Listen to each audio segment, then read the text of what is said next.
I think what you've discovered is pretty interesting in general, and it's called the entrepreneur's paradox. Can you tell us a little bit more about what that is? Yeah.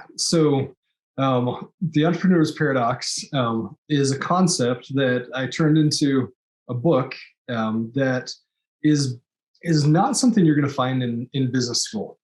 It's an account of the 16 pitfalls. So every entrepreneur, when they're getting started, they fall into these 16 pitfalls, all of them. And it's a guidebook on how to climb your own mountain of success. And it's fun because if you can see the logo here, it's a Penrose triangle, but it also represents a mountain. And and the paradox is that oftentimes when we think we're going up, we may actually be going down as we travel around the triangle. And to put it in more concrete terms, the true entrepreneur's paradox is what got you into business will actually prevent you from succeeding in business. That is super interesting. What does that mean? That means if we can take a real world example. So in my case, I started my first company as a web and interactive designer. So I was really good at multimedia and interactive design and started a company just building websites. That was my first company. And people were like, wow, you're amazing at building websites. And I was like, well, yeah, I am. And they're like, well, you got to start a company. I'm like, yeah, I do. And little did I know that building websites had nothing to do with building a business. And so, I continued to grow my skills, and then I started a company. And even I actually don't say this anymore because I don't want this as part of who people know me for.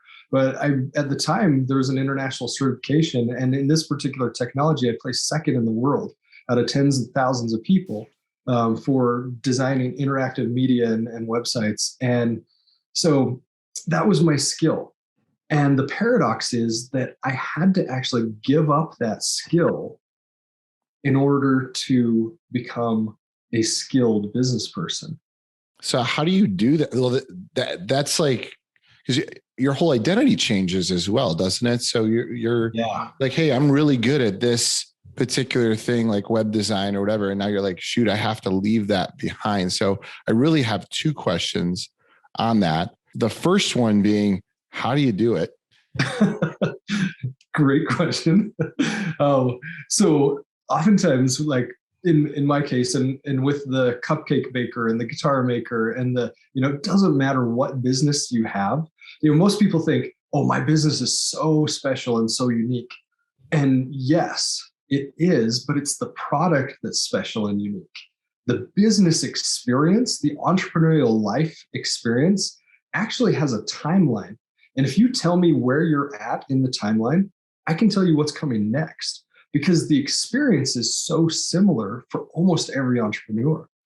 And so getting into that process is the entrepreneur literally has to rip out their identity. Otherwise, they're going to be stuck in the swamp. And I talk about this analogy of wrestling alligators in the book. I talk about how every day we wake up and we jump in the swamp, we just start wrestling those alligators, and we don't realize that it's impossible to drain the swamp when every day we're eye to eye with the alligator. And so once we decide let's drain the swamp and we get out of that, all of a sudden we look up and there's this great big mountain in front of us, and we didn't even know it was there because we've been wrestling the alligators the whole time. We've been in that swamp, those alligators of angry clients, or trying to find the best web design or cupcake recipe, or instead, I always ask the entrepreneurs that I mentor, I always ask them this one question, and this is when the light bulb goes on. This is that moment they're like, whoa. I say, if you're building the product, who's building the business? That's amazing. It's so true, though. So the question that I had that directly follows that, you like led perfectly into it, is how do you replace, if you're the one that's building the product and you're like an all-star amazing web developer or whatever your skill set is. I think a lot of entrepreneurs probably struggle with this. How do you replace yourself in that? So how do you find someone that's going to be able to step into your shoes so that you can go and build the business? Such a great question, because the first step is making that decision. And I've had people that want me to come coach them and mentor them, and we've sat down and I've said, what I do is it's a little hard. It's you're going to rip out your identity, put it over here, and we're going to install a new operating system. And I've had people say, you know what? I thought about it. I'm good. I'm totally good. I don't need that. And so the first step is just make that decision. Make the decision. I'm going to give up the accolades, the magazine articles, the awards. I'm going to give all of that up. And I'm still going to, let's take the example of web design. Web design has this very specific process. You can still take that process and apply it to business. Or cupcakes have a very specific recipe. Take that and find the recipe for your business. And a lot of people say, well, I'm not going to have the same passion as I had when I was building the coolest websites in the world, or the most delicious cupcakes, or the coolest carbon fiber guitars, or whatever it is. They say, I'm not going to have that passion. And it's not true. Once they realize they can take that same passion and transition it over here, then that's what really sets it apart, is saying, number one, I'm going to make the decision. I'm going to be the business leader instead of the product manager. And then number two is creating processes. I'm really getting in and saying, okay, how do I duplicate myself? One of my clients is, he's an editor. He does, writing amazing. And he said, well, no, the reason I have all these book awards is because that's me. Right. And going back to, I'm the one that creates the magic. I'm the one that creates the secret sauce. That's me. That can't be duplicated. And if that were true, we wouldn't have universities. If that were true, we wouldn't have any of that. So really identifying what is the process that makes your secret sauce secret? What is the magic that you have? Number one, identifying those steps. And then documenting, that's key. You've got to document, and then teaching it to others. And once you do that, then you can step out of the swamp, then you can drain the swamp, and you can start climbing the mountain to success. Yeah, that's actually a great point, where you only can physically do so much within your organization. And I think looking at it from that perspective, where it's like, hey, listen, other people have done this in this business, actually, this business model in maybe a different way, but there is something behind it that you can do to scale at us. And what we're really talking about is just scalability, right? At the end of the day, how you can get to a point where you're working less in the business and more on it, right? Yeah. So what if people listening to this are thinking, they're like, what? I don't know if I want to be that CEO or that business leader. What can they do? So in starting a company, besides stay exactly where they're at. and some people do. And that's okay. That's totally acceptable. That's reasonable. And it's funny because when you start a business, you think, the world's my oyster and I can go any direction.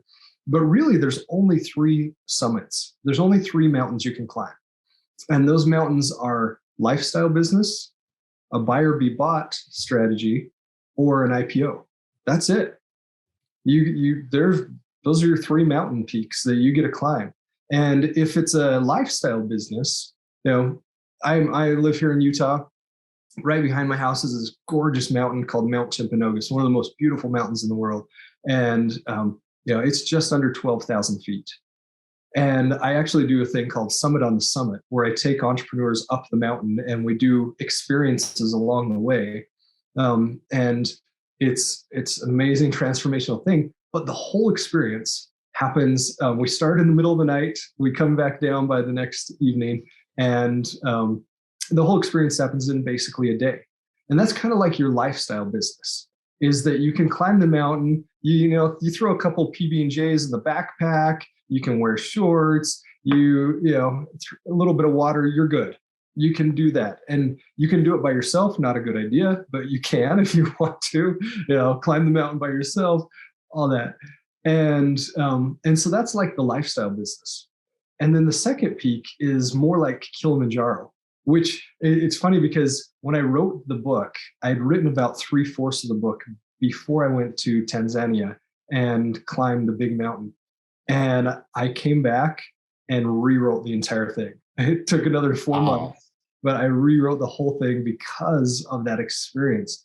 It was so transformational. And I actually am leading a group in October back up Kilimanjaro to do another summit on the summit. But that mountain takes guides. You're required by the Tanzanian government to have one guide per person, as well as porters. So the people that are taking the food, you've got a medic that goes with you. You've got, it's a group effort. And that's more like the buy or be bought strategy, where your rapid growth, you're achieving much higher mountain, whereas Mount Timpanogos is about 12,000. Kilimanjaro is the tallest freestanding mountain in the world, just under 20,000. And it's a different experience. And you don't climb that mountain alone. You don't. And then an IPO is kind of like Everest. An IPO is the biggest of them all. And that one, you've got crampons, you're acclimating for months. Kilimanjaro, is anywhere from 5 to 10 days. Timp is 1 day. IPO is months to get to the top of that mountain. Okay, so you've got your lifestyle business, the buy or be bought, which is like hard. You need guides to get through. And then what Everest is like, if you don't have guides, the correlation is like, if you don't have guides, you're basically dead. Like there's no possible way to get to the top. So you yourself, but you created different businesses. Have you done all of these, or what is your ideal business? So what I love, what I find the biggest passion in, is that middle mountain, is the buy or be bought strategy, is rapid growth, figuring out rapid growth strategies and applying business principles to successful businesses. And when I say successful, it doesn't mean, $100 million. It means that you found something that people love. You found that need, you found that desire, that market niche, and taken that to a certain point. And most entrepreneurs, they just keep bumping up against this ceiling. They just keep hitting it, not realizing that they're wrestling alligators. They haven't picked their mountain. They aren't, they're climbing without a map. There's all these pitfalls that I talk about. And as soon as we apply the business principles, it just crashes through that roof and just skyrockets up. What is your success formula? Oh, love this one. Thanks for asking this. So when I meet with entrepreneurs to mentor them, I talk about, do you have a goal? And almost every single entrepreneur says, yeah, I've got a goal. And then we actually get into it. And about 90% don't actually have a goal. They have a wish or a dream or some fun idea, but they don't actually have a goal. And that's where the success formula comes in. So the success formula, it contains four different parts. The first is how much. So a very specific financial number. And that can be based off of revenue, profit. That can be a growth number, but a very specific financial number that's a solid number. So let's say in your business, you want to hit 20 million.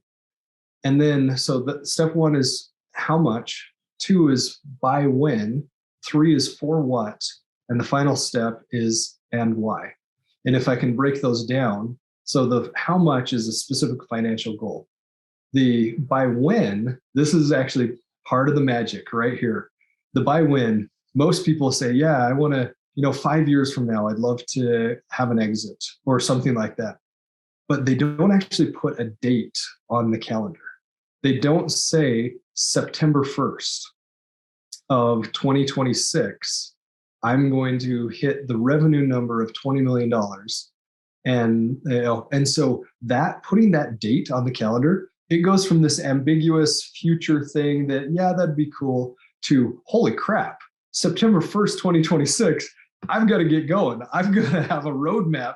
And all of a sudden your brain the biggest problem solving computer in the world right here inside our skulls starts going to work.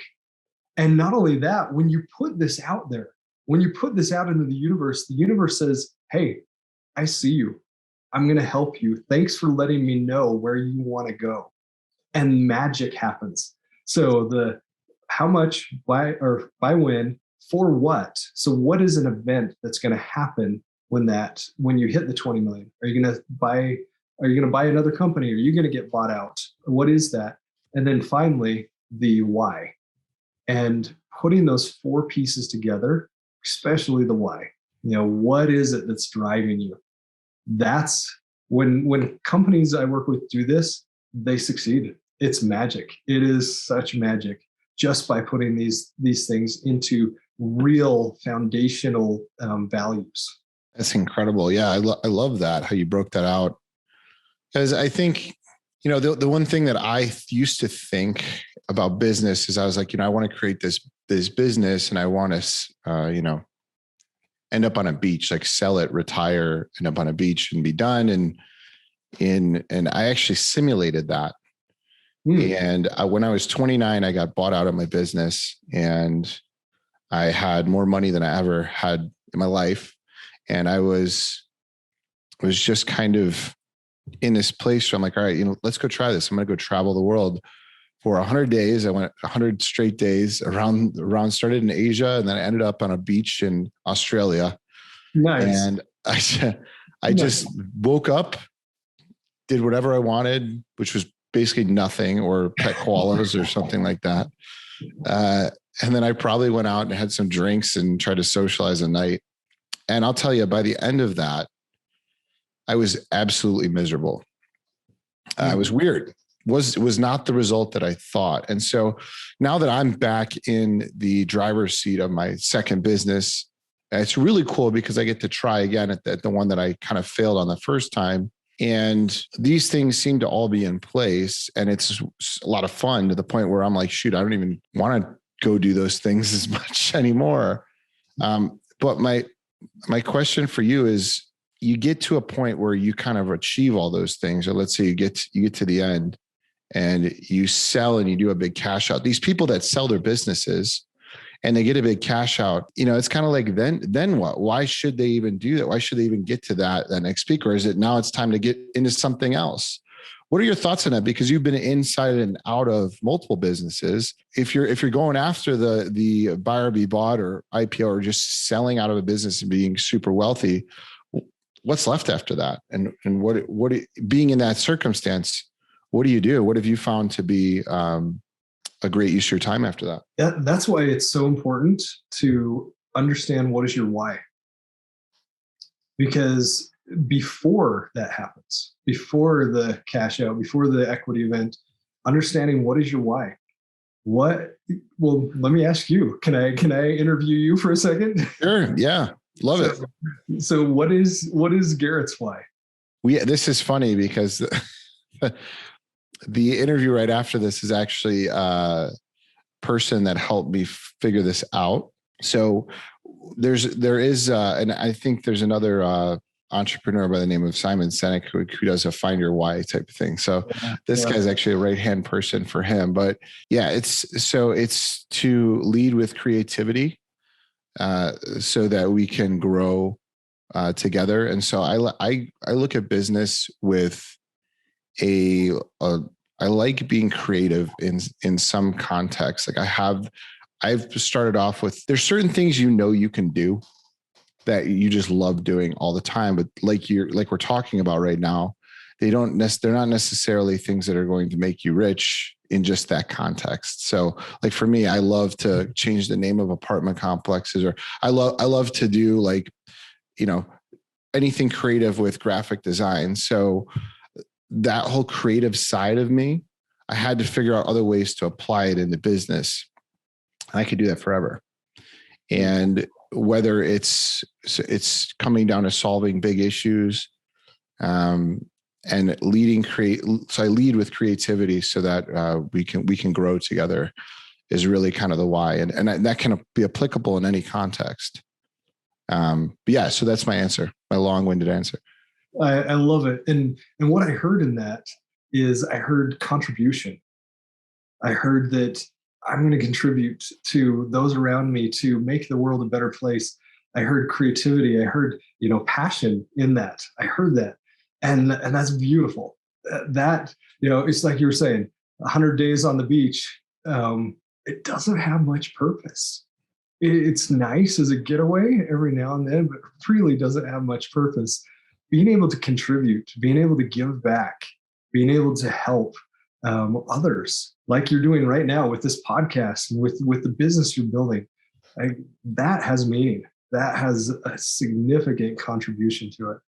Absolutely.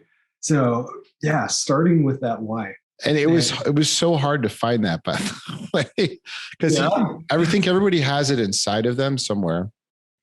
I believe that. But to pull it out into words is actually can be pretty tough if you don't know what you're doing. And so it took me like a whole weekend to figure it out. I still didn't know if I had it buttoned up properly, but that was a huge game changer. Once you figure that out and you can actually discover kind of what it is, what's driving you, and you pull it out of yourself, then it has a big impact.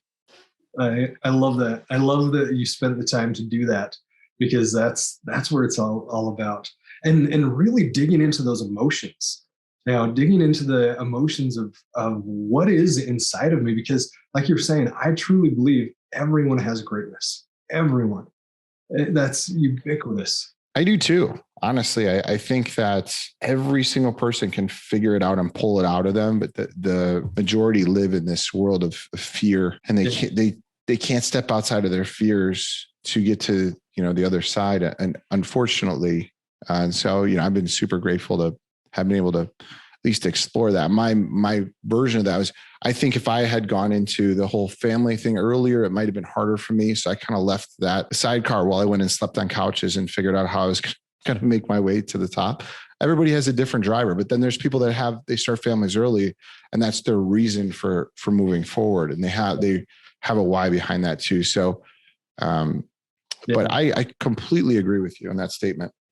Yeah. I'm really glad you touched on fear, because, going back to the success formula, if all it took was the success formula and then everybody succeeded, then everyone would succeed, right? But what stops people from climbing that mountain? Not just stops them from progressing, but actually starting the climb, and that's fear. And in the book that I'm writing now, it's actually called Counterfeit Emotions. I go into the concept of every emotion, every authentic emotion has a counterfeit. And all of the authentic emotions, there's this little wily counterfeit over here that is saying, hey, this is the true emotion when it's not. And the way to identify that is, like you said, you were digging in, you were digging deep, is all of the authentic emotions connect. So it either connects me with myself, like you did in this exercise, it connects me with you and others, or connects me with God or my higher power, and most of all, it connects with the truth. So if you look at some of the examples, like love has lust, right? Guilt, an authentic emotion, it gets a bad rap, by the way. Guilt gets a really bad rap. Guilt has shame. Shame is the counterfeit. Guilt actually connects me to you, saying, I'm sorry, I did something wrong. Let me make amends. It brings it into the light. Shame is the opposite. It says hide. It says, I'm going to keep this to myself. I'm not going to talk to you. I'm actually going to, disassociate. And you look at all of the emotions, but fear is one of the worst of all of them, all of the counterfeits. And in the book, I talk about one letter that can change fear into power. And if you think about going into business, there's a lot of risk. There's a ton of risk. And there's a whole lot of what ifs. What if I make the wrong deal? What if I sign a bad contract? What if I go bankrupt? What if I lose my house? What if my family leaves me? What if? And we what if ourselves to death. And it's really interesting, because most of the counterfeit emotions, that mirror the authentic ones, they look and act like the authentic one. So, love has lust. They kind of look the same, right? And guilt has shame. Very similar, but that connection is the missing piece. Fear is the only one that doesn't look like the authentic emotion. Fear is the counterfeit of faith. Faith is a belief in something not seen, but true. Fear is a belief in something that's not true. Fear says, I can't, I won't, I'm not good enough. And it's one of those counterfeit emotions, and it stops us. And if we take this simple way to change fear into power, then we can tap into that greatness inside ourselves. And the way we do that is we take the F and we throw that F off of what if. So we have these what if statements. And did you notice as I was saying those, what if I go bankrupt? What if I this? Did you notice how you felt? Did you notice a little anxiety, a little tension, Yeah. That? A little bit, right? Yeah. Now pay attention to how you feel as I say these sentences. So we throw away the F and we put an S on the end. And instead of what if, we say what is.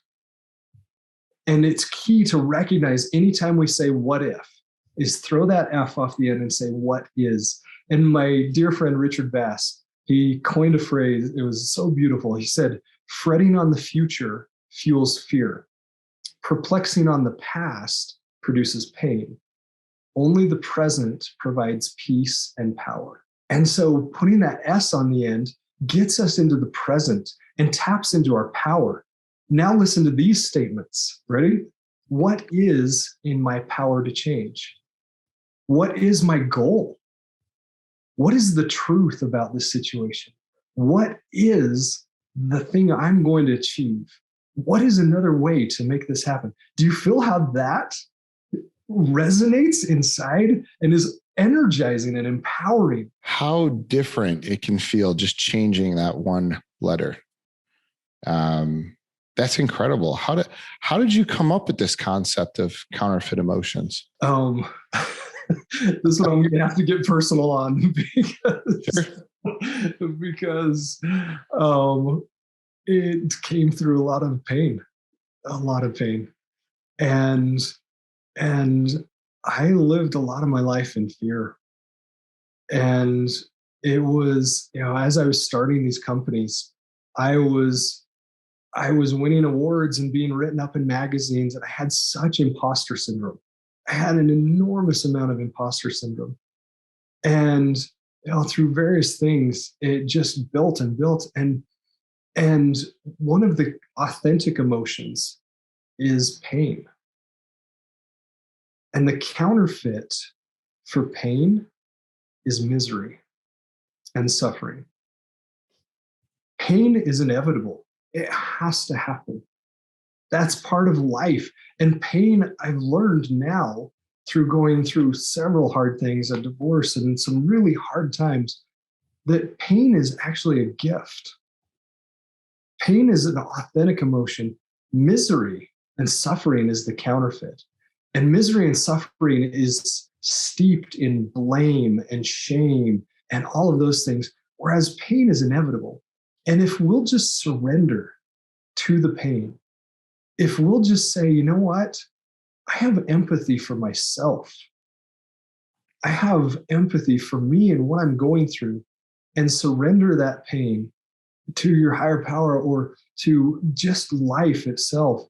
Surrender that and say, you know what? It's okay. And instead of heaping misery on top of the pain, because that's the human nature, that's what we want to do. We want to say, oh, I stubbed my toe. Okay, I'm going to start blaming. Oh, that door is so dumb. And, and we get into this anger, or the guy that cuts us off in traffic, or, there's so many triggers. And the truth is, every single trigger that comes from pain is a gift, as long as we start to unwrap it. And the reason it's a gift is because it tells us there's some growth. I'm handing you growth. Here it is. and it's beautiful. And so tapping into that and realizing pain is not bad. All we've got to do is realize where we're going to put pain. And if we take, like, if this is a spectrum, right? And this is the 0 mark in the middle. My previous thinking, my thoughts before, was that on this side is joy, on this side is pain. And you can either have pain or you can have joy. And they're exclusive. They don't go together. It's one or the other. And you're going to be somewhere in the spectrum, right? But the truth is, this side is not pain. This side is misery. And pain can live in misery, or it can come over here and live in joy. We can actually experience pain and joy at the same time. We don't have to live exclusive with pain or joy. Pain and joy and love, they can exist together. But misery and suffering, it cannot exist with joy. It cannot. Those two are exclusive. Such an amazing reframe. And I couldn't agree more. I really, you think about anything good that's come in your life, some of the best things have come from you essentially taking a really painful moment and turning it into something positive. Yeah. You learn your biggest lessons when you experience something extremely painful. Yeah. And are able to turn it, me included. And you remember those. You remember those more than anything. Anyone you ask, you could point you to numerous versions of that and the good that came out of it, I'm sure. And it's so amazing when we finally realize pain is a gift, and it's presented to us, and all we have to do is unwrap it. And so often there's this gift given to us, and we leave the bow on, and we leave the wrapping paper on and the ribbon, and we just leave it there. And in my case, I was taking that pain, that gift, and I was just jamming it into that steel box inside my heart. Mm-hmm. I was saying, nope, I'm not going to look at you. I'm pain. Nope, not part of my life. And I was just jamming it in that steel box, not realizing it was a gift given to me so that I could grow. And if we just unwrap that gift, there it is, waiting for us. Guys, you just heard it from the man, Curtis Morley. Incredible. I absolutely love what you built and the way you've been able to present this in a book. And when does Counterfeit Emotions come out? Because I can't wait to grab one of those. Awesome. I'm just in the process of writing. Actually, you're one of the first people that I've shared it with. So, oh wow! Look at you guys heard it first on the Financial Freedom Podcast, guys. So that's amazing. I love it. Well, Curtis, how can people get a hold of you if they want to reach out? Yeah, just the best way is through entrepreneursparadox.com. So same name as the book. You can grab the book on Amazon or Barnes & Noble, wherever books are sold. But yeah, if they want to reach out to me directly, go to entrepreneursparadox.com. There's a form right there on the website, and would love to help any of your entrepreneurs to achieve that level of success. Amazing. Curtis, thank you so much for coming on the show and sharing your wisdom with the audience. I'm sure they're going to get a ton out of this. We will catch you later.